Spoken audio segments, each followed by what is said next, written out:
Hey everyone, my name's Stephen Titchener, and in this video we're going to talk about how can we measure the ROI of social media marketing. So social media marketing is an interesting way of marketing, and it's something that pretty much every business needs to do. It's a way of getting your name out there, it's a way of interacting with communities, and it's a way of building trust around your company. But a lot of the time we get asked, well, if I put £1,000 into social media, what am I going to get out of it? And that is the hardest question to answer, and it's the hardest thing to measure, because social media is ultimately built up in intangible and tangible assets. So the majority of the work you put in on social media is going to result in intangible assets. So it's going to be brand awareness, customer loyalty, customer satisfaction. It's going to be your reputation in general. So everything is going to build up, and people are going to really start knowing about who your brand is and who you are, what your company does and what they stand for. So these are intangible assets, and they don't have a monetary value. But is that a bad thing? When you think about companies like Wikipedia, for example, if someone were to try and buy them, in tangible assets, they probably have $1 million worth of computers, servers, equipment, whatever it is, office space, things like that. But they're actually valued closer to $10 million.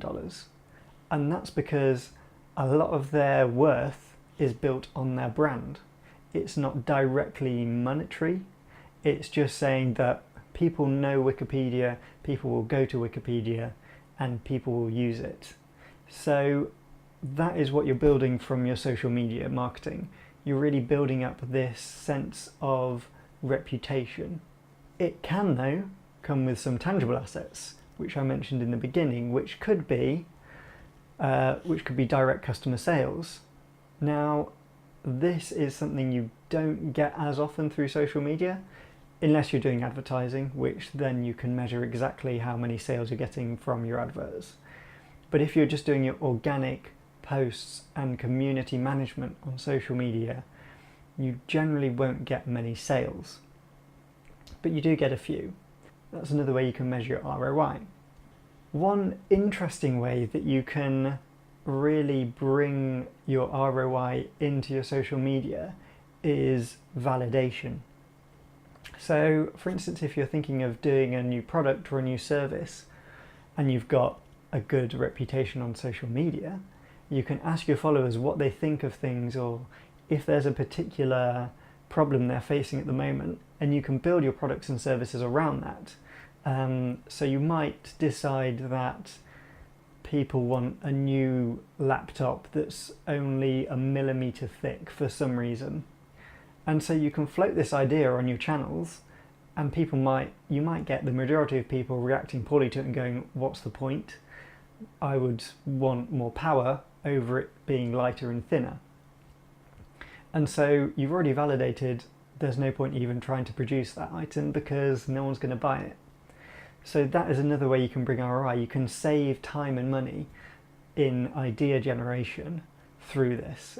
This is something that Unilever have been doing a lot of. They use a lot of closed communities to test and to research ideas before they actually put a lot of time, money and effort into them. So those are a couple of ways you can measure your ROI. If you have any particular questions about measuring ROI and what you can expect from social media, please let me know in the comments below. We hope you've learned something from this video, and don't forget to subscribe, and thank you for watching.